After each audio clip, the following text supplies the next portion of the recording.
Hello everyone, welcome to study norms. दोस्तों, आपके लिए जो आज सबसे पहला करंट अफेयर है 26 जून का, that is Kerala assembly. Kerala assembly passed resolution to rename the state as Keralam. ठीक है, केरला असेंबली ने एक रेजोल्यूशन पास किया है to rename the Kerala state as Keralam. ठीक है, वो अपनी केरला स्टेट का नाम चेंज कर केरला से केरलम रखना चाहते हैं। इसके लिए एक बिल फॉर रीनेमिंग, ठीक है, एक बिल पास करवाया अपनी स्टेट असेंबली में। A bill for renaming a state may be introduced in the parliament. ठीक है, सबसे पहले आपको ये पता होना चाहिए कि अगर किसी स्टेट को अपना नाम चेंज करना है तो उसके लिए वो किस आर्टिकल के अंडर होता है, दैट कम्स अंडर आर्टिकल 3। ठीक है, वो आर्टिकल 3 के अंडर होता है। और कैसे होता है, इसके लिए या तो प्रेसिडेंट क्या करेंगे, प्रेसिडेंट एक रिकमेंडेशन भेजेंगे। ठीक है, प्रेसिडेंट एक रिकमेंडेशन भेजेंगे कि इस स्टेट का नाम चेंज किया जाए। ठीक है, तो वो बिल जो होगा वो इंट्रोड्यूस्ड हो जाएगा पार्लियामेंट के अंदर।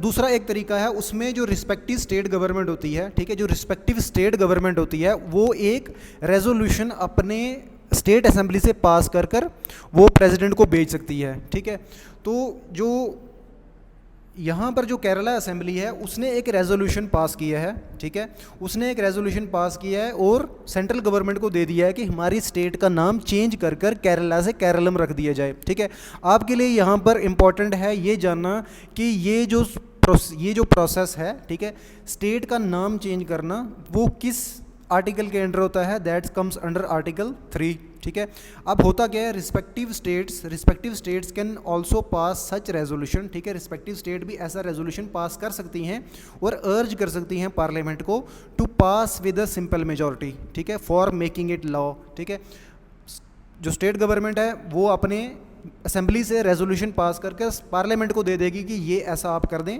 और वो जो रेजोल्यूशन होगा, ठीक है, वो एक सिंपल मेजॉरिटी से पास हो जाएगा पार्लियामेंट के अंदर। अगर वो पास हो गया तो स्टेट का नाम चेंज हो जाएगा। अब दूसरी चीज़ जो इम्पोर्टेंट है आपके लिए इसमें ये है कि जो व्यूज़ हैं स्टेट के, ठीक है, अगर तो प्रेसिडेंट, ठीक है, अंडर आर्टिकल 3 अगर प्रेसिडेंट रिकमेंड करता है तो उसमें स्टेट असेंबली को भी उनकी ओपिनियन पूछा जाएगा। ठीक है, स्टेट असेंबली को भी उनका ओपिनियन पूछा जाएगा। बट यहाँ पर जो स्टेट असेंबली का ओपिनियन होगा वो बाइंडिंग नहीं होगा सेंट्रल गवर्नमेंट पर। ठीक है, अगर तो स्टेट गवर्नमेंट बोलती है कि हाँ हम चाहते हैं कि ऐसा नाम चेंज होना चाहिए, ठीक है, वो सेंट्रल गवर्नमेंट पर डिपेंड करता है कि वो उसको मानता है कि नहीं मानता, वो डिपेंड करता है सेंट्रल गवर्नमेंट पर। ठीक है, तो वो बाइंडिंग नहीं है सेंट्रल गवर्नमेंट पर। ठीक है, सिमिलर रेजोल्यूशन पास्ड इन 2023, ऐसा ही रेजोल्यूशन केरला स्टेट ने 2023 में भी पास किया था, बट इट वॉज रिटर्न। ठीक है, वो सेंट्रल गवर्नमेंट ने उसको रिटर्न कर दिया था, वापस कर दिया था, बिकॉज ऑफ प्रोसीजरल इशू। ठीक है, उन्होंने बोला due to some procedural issue उसको पास नहीं किया था। ठीक है, नेक्स्ट जो हमारा करंट अफेयर है that is Ladakh achieved full functional literacy under ULLAS program. Okay, Ladakh ने फुल फंक्शनल लिटरेसी अचीव की अंडर ULLAS प्रोग्राम। अब ये जो ULLAS प्रोग्राम है ये क्या है, अंडरस्टैंडिंग, इसका मीनिंग होता है, इसका जो फुल फॉर्म है that is understanding learning through life long process. ठीक है, 1 मिनट। तो इसका मीनिंग है कि ये जो, इसको दूसरा नाम भी है ULLAS का, नव भारत साक्षरता कार्यक्रम और new India literacy program. Okay, इसमें क्या हुआ कि अंडर न्यू एजुकेशन पॉलिसी, ठीक है, न्यू एजुकेशन पॉलिसी के अंडर गवर्नमेंट ने क्या किया कि गवर्नमेंट ने बोला वो लोग जिन्होंने लाइफ लॉन्ग, जो एडल्ट हो चुके हैं, उन्होंने पढ़ाई नहीं की, ठीक है, उनको कुछ भी ना लिखना आता है ना पढ़ना आता है, तो न्यू एजुकेशन पॉलिसी के अंडर गवर्नमेंट ने एक स्कीम लाई ULLAS, ठीक है, understanding learning through life long, ठीक है, प्रोसेस ये। तो उसमें गवर्नमेंट ने क्या किया, गवर्नमेंट ने कि जो लोग अबव एज, इसका एम है to empower adults aged 15 and above who missed formal schooling. ठीक है, जिनने फॉर्मल स्कूलिंग, जो स्कूल नहीं जा पाए और उन्होंने कुछ नहीं सीखा, ना उनको लिखना आता है ना पढ़ना आता है, तो वो इस स्कीम के अंडर क्या है कि वो गवर्नमेंट उनको बेसिक लिखना पढ़ना न्यूमरेसी, ठीक है, सो दैट उनकी लाइफ थोड़ी इजी हो पाए, ठीक है। तो उन सब के लिए गवर्नमेंट ने ये एक स्कीम लाई ULLAS, ठीक है। तो न्यूज़ क्या है, न्यूज़ ये है कि लेफ्टिनेंट गवर्नर जो हैं लद्दाख के डॉक्टर BD मिश्रा, उन्होंने डिक्लेयर किया लद्दाख को, he declared Ladakh as the first administrative unit to achieve full functional literacy under the ULLAS scheme.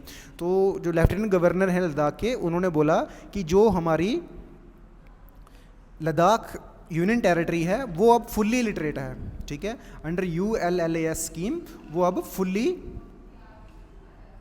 Literate है। अब कोई भी ऐसा बंदा नहीं है जिसको लिखना और पढ़ना ना आता हो, ठीक है।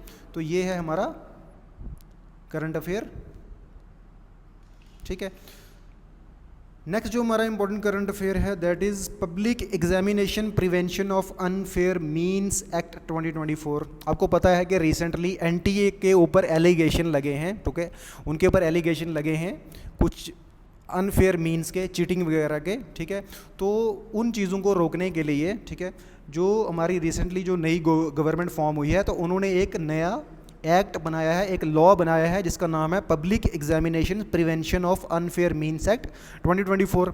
इसका पर्पज़ क्या है, इसका पर्पज़ है prevent unfair means in public examinations, ठीक है। जो एक पब्लिक एग्जामिनेशंस में अनफेयर मीन्स होते हैं, ठीक है, कुछ भी अनफेयर मीन्स हो रहे हैं और ये बोलकर कि ये कुछ प्रोसीजर है या कुछ भी है, तो वो अनफेयर मीन्स को रोकने के लिए गवर्नमेंट ने ये लॉ लाया है, ठीक है। इसमें क्या होगा, सेंट्रल कोऑर्डिनेटर्स होंगे, सेंट्रल गवर्नमेंट कुछ कोऑर्डिनेटर्स लगाएगी, ठीक है। उनका काम क्या होगा, उनका काम होगा appointed to oversee exam process, ठीक है। वो टोटल जो एग्जाम प्रोसेस होगा कोई भी कंडक्ट कर रहा है, अगर गवर्नमेंट एजेंसी कंडक्ट कर रही है, कोई प्राइवेट एजेंसी कंडक्ट कर रही है, तो उनका काम होगा उसको ओवरसी करना, ठीक है, उसको प्रॉपर प्रोसेस पूरे को देखना ये चल क्या रहा है, ठीक है। तो एक नज़र रखेगी सेंट्रल गवर्नमेंट उनके ऊपर, ठीक है। अगर तो कोई अनफेयर मीन्स करता है पब्लिक एग्जामिनेशंस में, उनके लिए पेनल्टीज लगाई हैं, उनके लिए पेनल्टीज कुछ हैं। वो पेनल्टीज क्या हैं, fines up to ₹1 crore and imprisonment up to 10 year for malpractice, ठीक है। अगर कोई माल प्रैक्टिस करता है तो उनके लिए फ़ाइन होगा अप टू ₹1 करोड़ और इम्प्रिजनमेंट अप टू 10 ईयर्स, ठीक है। एडमिनिस्ट्रेशन कौन करेगा इसकी एडमिनिस्ट्रेशन कौन होगा, it will be managed by the ministry of personnel public grievances and pension, ठीक है। ये direct prime minister PMO office, ठीक है, PMO के अंडर आती है, तो ministry of personnel public grievances and pensions, ठीक है। तो ये मिनिस्ट्री इसको देखेगी, ठीक है। यही मिनिस्ट्री रिक्रूटमेंट के लिए डायरेक्टली एक्चुअली रिस्पॉन्सिबल होती है। जो भी सेंटर के अंडर रिक्रूटमेंट्स होती हैं तो यही मिनिस्ट्री उनको ऑफर लेटर्स वगैरह जो भी होने थे वो देती है, जो सेंट्रल गवर्नमेंट की, ठीक है। तो ministry of personnel public grievances and pension इसको देखेगी, ठीक है। इस implementation involves computer based test norms, ठीक है। जो कंप्यूटर बेस्ड टेस्ट नॉर्म्स होते हैं जिनको CBT टेस्ट देते हैं, ठीक है, जो आपने दिए होंगे, तो CBT टेस्ट में क्या नॉर्म्स होंगे, ठीक है, क्या नॉर्म्स को फॉलो करना है, तो वो सब ये डिसाइड करेगी, ठीक है, इस लॉज के अंडर डिसाइड होंगे। और जो सेंटर के कोऑर्डिनेटर्स होंगे उनका काम होगा उनको इम्प्लीमेंट करवाना, ठीक है। सिक्योरिटी मेजर्स क्या होने चाहिए और प्रोसीजरल गाइडलाइंस जो भी हैं, तो सब ये इम्प्लीमेंटेशन इनका काम ही होगा, ठीक है। नेक्स्ट जो हमारी इम्पॉर्टेंट करंट अफेयर है that is ministry of housing and urban affairs, ठीक है। Ministry of housing and urban affairs जो वो क्या कर रही है, that is celebrating 9th anniversary of AMRUT smart city missions and Pradhan Mantri Awas योजना अर्बन, ठीक है।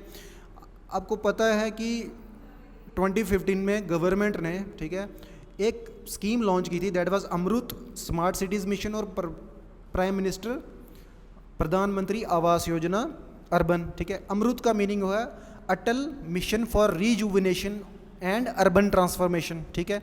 तो इसमें क्या है, Atal mission for rejuvenation and urban transformation में गवर्नमेंट ने कुछ एम्स रखे हैं, कुछ ऑब्जेक्टिव्स रखे हैं। उनका ऑब्जेक्टिव्स क्या हैं, गवर्नमेंट ने बोला है कि हम प्रोवाइड करेंगे बेसिक सिविक एम्यूनिटीज़ यानी जो सिविलियन पॉपुलेशन है उनके लिए कुछ फैसिलिटीज़ प्रोवाइड, बेसिक फैसिलिटीज़, ठीक है, जो लाइफ के लिए इंपॉर्टेंट हैं।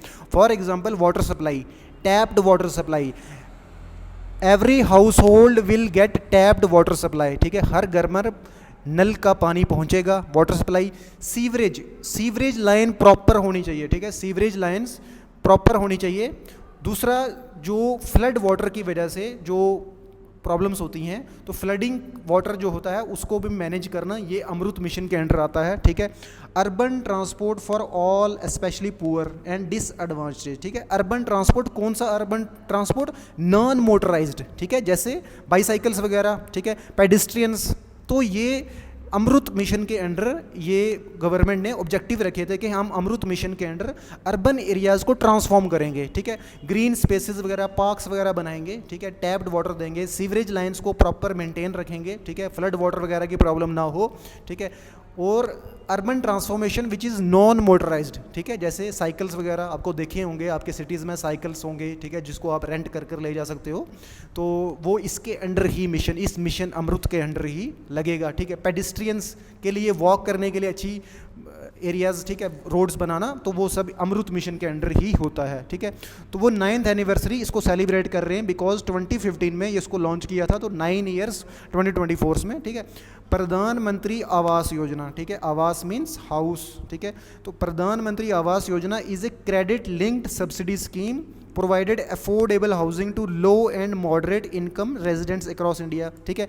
नेक्स्ट जो स्कीम थी दैट वाज प्रधानमंत्री आवास योजना, इसमें जो मिडिल और लो इनकम हाउस होल्ड्स हैं, ठीक है, जैसे स्लम डिवेलपर्स वगैरह, तो उनको गवर्नमेंट ने बोला था कि वहाँ पर हम आपको हाउस कंस्ट्रक्ट करके देंगे, एक पक्का हाउस, ठीक है, कॉन्क्रीटाइज्ड हाउस, एक पक्का घर बना कर देंगे, ठीक है। या तो किसी को अगर एक्सटेंड करना है अपना घर, ठीक है, रिपेयर वगैरह एक्सटेंड करना है अपना घर, लो और मिडिल इनकम, तो उनको हम सब्सिडी देंगे, क्रेडिट लेंगे, यानी लोन देंगे। अगर आप लोन लेते हो अंडर PM आवास योजना, ठीक है, इसमें 3-4 एरियाज़ हैं। एक में डायरेक्टली गवर्नमेंट आपको एक हाउस कंस्ट्रक्ट करके देगी। नेक्स्ट इज़ कि गवर्नमेंट क्या करेगी, आपको अगर आप थोड़े से आप मिडिल इनकम में आते हो, तो आप अपना घर थोड़ा एक्सटेंड करना चाहते हो, तो उसके अंडर गवर्नमेंट क्या करेगी, आपको लोन दे सकती है, ठीक है।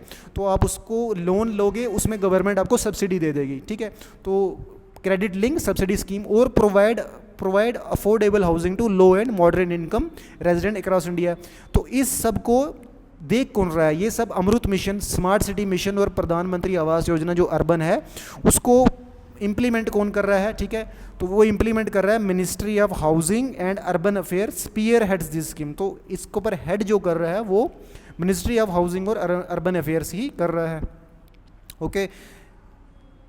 नेक्स्ट जो हमारा इंपॉर्टेंट करंट अफेयर है that is lieutenant general NS Raja Subramani to be next vice chief of army staff. I hope आपको पता होगा कि 31 मई को जो हमारे present chief of army staff हैं, ठीक है, जनरल मनोज पांडे, वो रिटायर होने वाले थे। तो बिकॉज ऑफ इलेक्शंस उनका टेन्योर 1 मंथ से एक्सटेंड कर दिया गया था, ठीक है। अब वो 30 जून को वो रिटायर हो रहे हैं, ठीक है। तो जो हमारे vice chief of army staff थे उपेंद्र द्विवेदी, ठीक है, वो अब बन जाएंगे चीफ ऑफ आर्मी स्टाफ। तो अब जो हमारे next vice chief of army staff हैं वो हैं lieutenant general NS Raja Subramani. वो करंटली सुब्रमणी जो सर हैं वो currently he is heading the army central command, ठीक है, आर्मी की सेंट्रल कमांड को हेड कर रहे हैं, और he has been appointed as a next vice chief of army staff, ठीक है, succeeding lieutenant general Upendra Dwivedi जो पहले vice chief of army staff थे, ठीक है। अब वो चीफ ऑफ आर्मी स्टाफ बन चुके हैं upon general Manoj Pande retirement, ठीक है। तो ये आपके लिए डायरेक्टली क्वेश्चन पूछ सकते हैं आपको कि who is our chief of army staff and who is our vice chief of army staff, तो आपको पता होना चाहिए, ठीक है। He is an alumnus of NDA, ठीक है, नेशनल डिफेंस अकेडमी के एलुमिनस है, इंडियन मिलिट्री अकेडमी के। He has held key position such as deputy director general of military intelligence में उन्होंने काम किया है, and brigadier general staff in eastern command, ठीक है। तो काफ़ी की पोजीशन पर उन्होंने काम किया है। नेक्स्ट जो हमारा इंपॉर्टेंट इज़ कमिटीज़। आपको पता होगा कमिटीज़ क्या चीज़ होती हैं, ठीक है। कॉन्स्टिट्यूएंट असेंबली आपको पता है, ठीक है, जिसने हमारा कॉन्स्टिट्यूशन फ्रेम किया था, ठीक है। तो कॉन्स्टिट्यूशन जो कॉन्स्टिट्यूएंट कमेटी थी, कॉन्स्टिट्यूएंट असेंबली थी, उसमें कुछ कमिटीज़ थी, ठीक है। कमिटीज़ का काम क्या होता है? कमिटीज़ का काम होता है कुछ स्पेसिफिक टास्क, ठीक है, जिनको थोड़ा सा फोकस, थोड़ा सा डिटेलिंग की ज़रूरत हो, ठीक है, तो वो सब कमिटीज़ का काम होता है। वो थोड़ा सा जो लॉज वगैरह, ठीक है, क्लॉजेज़ वगैरह जो लॉज के अंदर है उनको थोड़ा सा डिटेल में स्टडी करते हैं, तो ये कमिटीज़ का काम होता है, ठीक है। तो सबसे पहली जो हमारी इंपॉर्टेंट कमेटी है दैट इज़ ड्राफ्टिंग कमेटी, ठीक है। ड्राफ्टिंग कमेटी, आपको पता होगा ड्राफ्टिंग कमेटी हमारे, किसने हमारा कॉन्स्टिट्यूशन ड्राफ्ट किया था, किसने हमारे कॉन्स्टिट्यूशन को लिखा था, लिखा किसने था, it was written by B.R. Ambedkar, ठीक है। तो B.R. अम्बेडकर हमारे ड्राफ्टिंग कमेटी के चेयरमैन थे, ठीक है। उन्होंने पूरा कॉन्स्टिट्यूशन ड्राफ्ट किया था, ठीक है। उन्होंने एक मान लो कि उन्होंने एक लिख कर दिया कि ऐसा हमारा कॉन्स्टिट्यूशन होना चाहिए, ठीक है। फिर कॉन्स्टिट्यूंट असेंबली ने उस पर डिबेट की, डिस्कशन की, फिर जो उनको रिक्वायर्ड था तो वो पास किया, और जो नहीं रिक्वायर्ड था फिर एक फाइनल, आपको पता है कि ड्राफ्ट जो होता है वो फाइनल नहीं होता,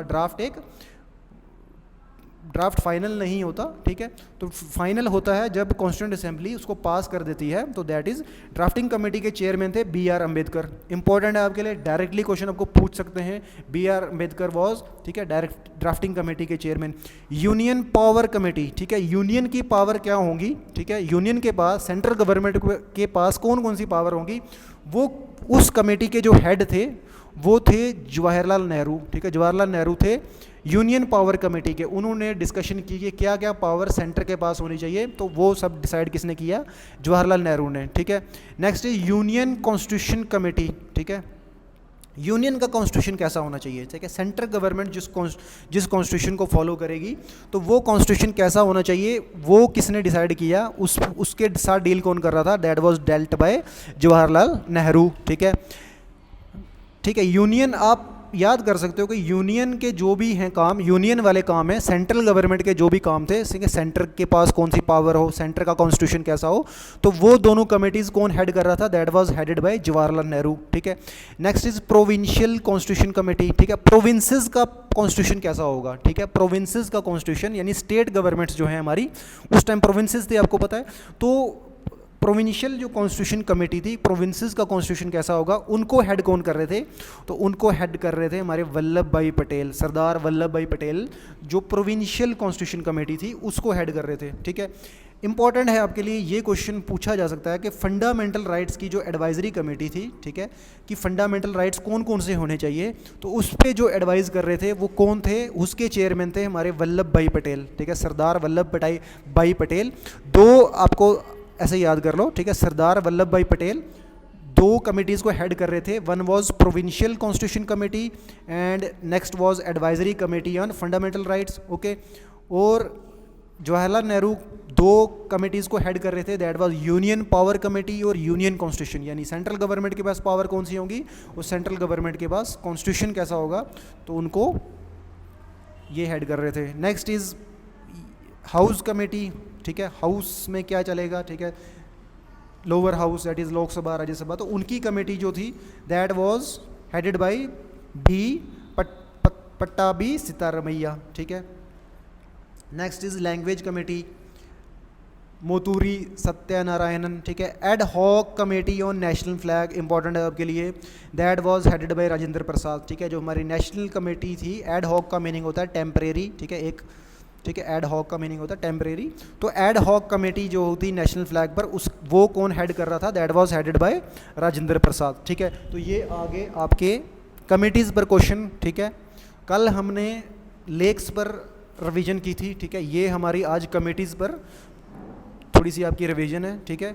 तो इसको आप मेमोराइज़ कर सकते हो, नोट्स बना सकते हो, ये इंपॉर्टेंट है, आपसे पूछे जाएंगे। ये करंट अफेयर में इस टाइम ये कमेटीज़ चल रही हैं, तो इसलिए इनको ज़रूरत है, ठीक है, आपको नीड है कि ये आपको पता होना चाहिए, ठीक है, मेमोराइज होनी चाहिए। नेक्स्ट जो हमारा इंपॉर्टेंट करंट अफेयर है that is India clinches 29 medals at BRICS games 2024 in Russia. आपको पता है कि ब्रिक्स गेम रिसेंटली हुए हैं, ठीक है। अब ये ब्रिक्स गेम क्या है, ब्रिक्स आपको तो पता होगा, ब्रिक्स क्या है, ब्रिक्स एक ग्रुपिंग है 5 मेंबर्स की, ठीक है, Brazil, Russia, India, China and south Africa, ठीक है, 5 मेंबर्स हैं ब्रिक्स गेम के, ठीक है। आपको पता है कि जब रशिया ने यूक्रेन पर वॉर डिक्लेयर किया, ठीक है, तो उसके बाद जितनी भी इंटरनेशनल गेम्स हो रही थी, ठीक है, तो जो रशियन प्लेयर्स थे उनको मना कर दिया था, वो अलाउड नहीं थे उन गेम्स में पार्टिसिपेट करने के लिए, ठीक है। तो वो जैसे हमारा रिसेंटली अभी जुलाई में हमारी ओलंपिक गेम्स होनी है, तो रशियन नहीं कर सकते उसमें पार्टिसिपेट, तो ठीक है। तो उस वजह से रशिया ने क्या बोला, रशिया ने बोला कि हम आपकी गेम्स में पार्टिसिपेट नहीं करते, हम अपनी गेम्स लगाएंगे विच इज़ ब्रिक्स गेम, ठीक है। हमने अपनी गेम्स स्टार्ट की विच इज़ ब्रिक्स गेम, ठीक है। अब ब्रिक्स गेम हुई तो इंडिया ने वहाँ पर सिक्योर किए 29 मेडल्स, 29 मेडल्स सिक्योर किए हैं, जिसमें 3 गोल्ड आए हैं, ठीक है। हेल्ड इन, अब ये हेल्ड कहाँ पे हुई, ये कज़ान एक जगह है रशिया में, वहाँ हुई फ्रॉम जून 12 to 23, ठीक है। ये 11 डेज़ के लिए हुई, जून 12 to 23। तो इंडिया ने 29 मेडल्स वहाँ पे सिक्योर किए हैं, 3 गोल्ड मिले हैं वहाँ पर। रशिया को सबसे ज़्यादा मेडल लिए हैं, Russia led the medal table with 507 medals, ठीक है, फॉलोड बाय बेलारूस और चाइना, ठीक है। बेलारूस आपको पता है कि ब्रिक्स का मेंबर तो नहीं है, बट किसी के लिए एंट्री रिस्ट्रिक्टेड नहीं थी, कोई भी आकर compete कर सकता था, तो बेलारूस, ठीक है, उसने भी compete किया और बेलारूस ने फिर 247 मेडल्स लाए और चाइना ने 62। इंडिया रैंक हुआ 8th, इंडिया 8th पर रैंक हुआ, winning 3 gold 6 silver 20 bronze medals, ठीक है। इंडियन वुमेन टेबल टेनिस जो टीम थी हमारी, Indian women table tennis team, उन्होंने फर्स्ट मेडल इंडिया के लिए जीता, ठीक है। इंडियन बॉक्सर्स इंडियन बॉक्सर ने 2 गोल्ड मेडल जीते, जिसमें मीनाक्षी और अनामिका दोनों ने बॉक्सिंग में 2 गोल्ड मेडल लाए हैं, ठीक है। आपको गेम्स पर आपको पता है क्वेश्चंस आते हैं, मेडल्स पर क्वेश्चन आते हैं, तो ये करंट अफेयर आपके लिए इंपॉर्टेंट है, ठीक है। नेक्स्ट जो हमारा करंट अफेयर वो भी स्पोर्ट्स से ही है, वो है कि Rohit Sharma became first batsman to hit 200 sixes in T20 international, ठीक है। रोहित शर्मा आप जानते होंगे इंडिया के क्रिकेट टीम के कैप्टन हैं, तो उन्होंने क्या किया, उन्होंने जो रिसेंटली हमारा जो वर्ल्ड कप चल रहा है T20 वर्ल्ड कप, ठीक है, अमेरिका और वेस्ट इंडीज़ में, तो वहाँ पर उन्होंने Sharma broke several records including hitting the most sixes by an Indian in T20 world cup, ठीक है। इन्होंने सबसे ज़्यादा सिक्सेस लगाए हैं, ठीक है, most sixes by an Indian, ठीक है, एक इंडियन जिसने इस इंडियन हैं जिन्होंने सबसे ज़्यादा सिक्सेस लगाए हैं किसी भी T20 वर्ल्ड कप में, ठीक है, 8 मैचेस में, and becoming the first player to reach 200 sixes in T20 world cup history, ठीक है। वर्ल्ड में T20 में सबसे ज़्यादा सिक्स लगाने वाले रोहित शर्मा हैं, उन्होंने 200 सिक्सेस लगा दिए हैं, ठीक है। एडिशनली अब क्या हुआ, additionally Sharma set the record for most sixes against a single opponent, ठीक है, एक सिंगल ओपोनेंट के खिलाफ उन्होंने 132, ठीक है, आज तक इंटरनेशनल क्रिकेट में एक ही ओपोनेंट के खिलाफ उन्होंने 132 सिक्सेस लगाए हैं, और वो 4th इंडियन बन गए हैं जिन्होंने 19,000 रन्स इंटरनेशनल रन्स बना लिए हैं, तो ये 4th इंडियन बन गए हैं, ठीक है। तो आपको क्वेश्चंस आ सकते हैं यहाँ से स्पोर्ट्स पर भी, ठीक है, तो आप इसको देख लेना। अब next current affair, that is Rahul Gandhi to become leader of opposition in Lok Sabha, ठीक है। आपको पता होगा कि लीडर ऑफ ऑपोजिशन कौन होता है, ठीक है, आपको पता है कि लीडर ऑफ ऑपोजिशन के लिए, leader of opposition is just like, मान लो कि वो ऑपोजिशन पार्टीज जितनी भी होती हैं तो उनके हेड होते हैं। ऑपोजिशन यानी गवर्नमेंट की कोई पॉलिसी को अपोज करना है तो मेन जो हेड होगा वो लीडर ऑफ ऑपोजिशन ही होगा, ठीक है। जो लार्जेस्ट पार्टी होती है, लार्जेस्ट ऑपोजिशन पार्टी जो होती है, ठीक है, वो उसका जो लीडर होता है उसको लीडर ऑफ ऑपोजिशन बोलते हैं। अब उसके लिए एलिजिबिलिटी क्या होती है, कौन सी पार्टी लीडर ऑफ किस पार्टी का लीडर ऑफ ऑपोजिशन बन सकता है, तो उसके लिए जो that political party should have at least 10% of the seats in Lok Sabha, ठीक है। तो वही पार्टी लीडर ऑफ ऑपोजिशन अपना बना सकती है जिसके पास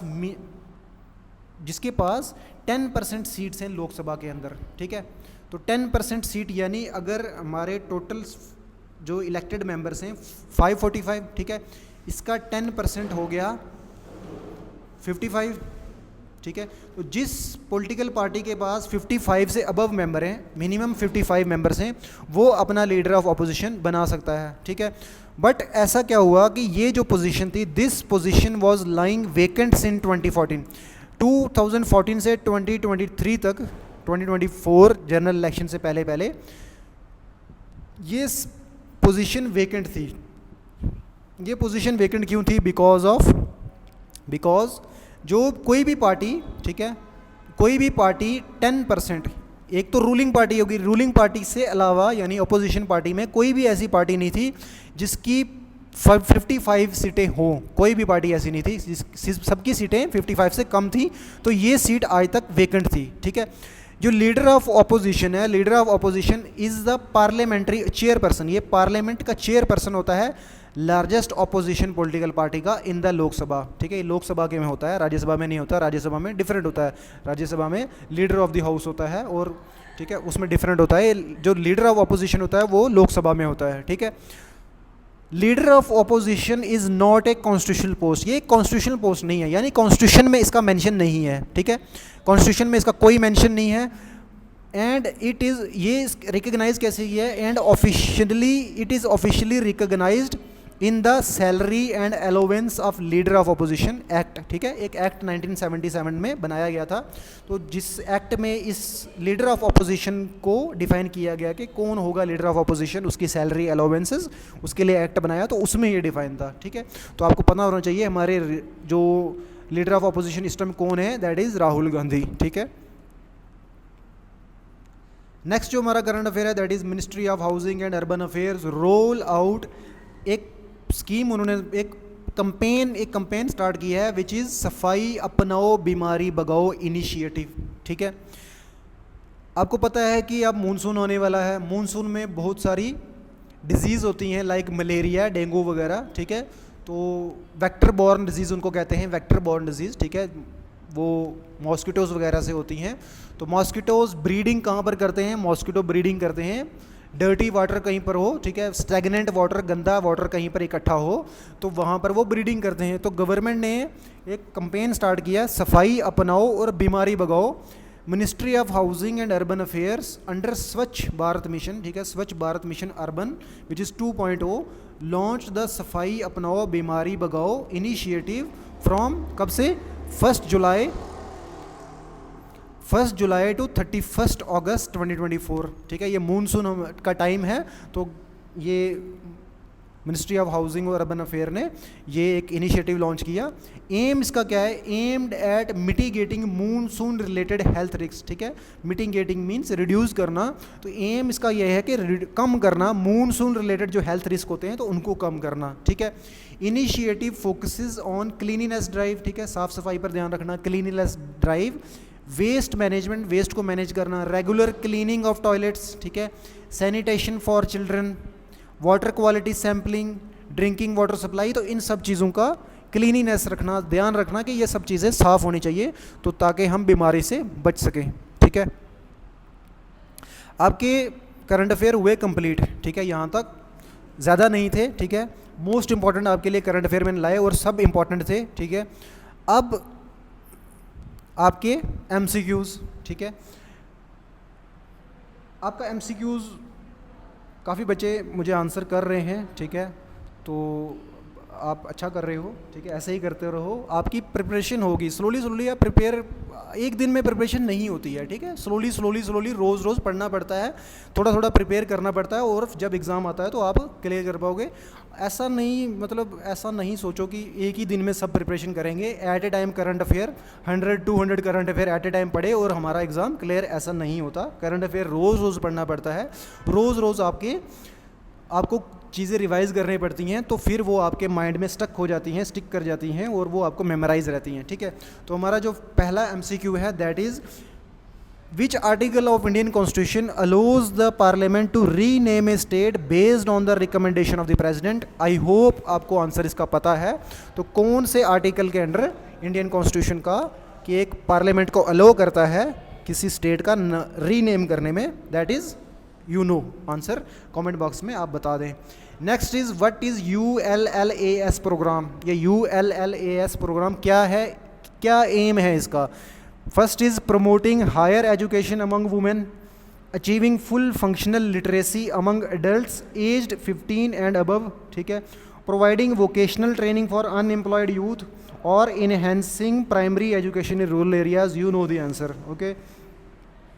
Who has been appointed as the next Vice Chief of Army Staff of India, ठीक है, कौन है next vice chief of army staff, lieutenant general Upendra Dwivedi, lieutenant general Manoj Pande, lieutenant general NS Raja Subramani और lieutenant general BD Mishra. Who is, you know the answer.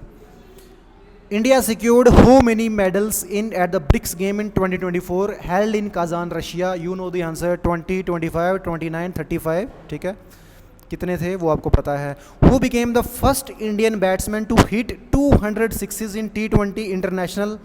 Virat Kohli, Rohit Sharma, MS Dhoni और KL Rahul. आपको पता है. Next MCQ is, under which mission did the Ministry of Housing and Urban Affairs launch the सफाई अपनाओ बीमारी भगाओ initiative? किस मिशन के अंडर? स्मार्ट सिटी मिशन, प्रधानमंत्री आवास योजना, स्वच्छ भारत मिशन और AMRUT mission. You know the answer. Comment box में आप आंसर डालें, रिवाइज करें. ठीक है, बार बार रिवाइज करें. आपके ये इंपॉर्टेंट टॉपिक्स हैं. ठीक है, आपको क्वेश्चंस यहाँ से बनने ही बनने हैं. ठीक है, यहीं से आपको करंट अफेयर में क्वेश्चंस आपके एग्जाम्स में यहीं से आएंगे. यही स्टैटिक टॉपिक्स आपको रिवाइज होंगे. फिर बोलोगे सर हमें पढ़ा नहीं, तो फिर जल्दी में नहीं होती प्रिपरेशन. ठीक है, प्रिपेयर करना पड़ता है. एटलीस्ट 6-7 मंथ्स आपको प्रिपेयर करना पड़ेगा, फिर जाकर आप इजीली कोई भी एग्ज़ाम क्वालिफाई कर पाओगे. So study well and take care of your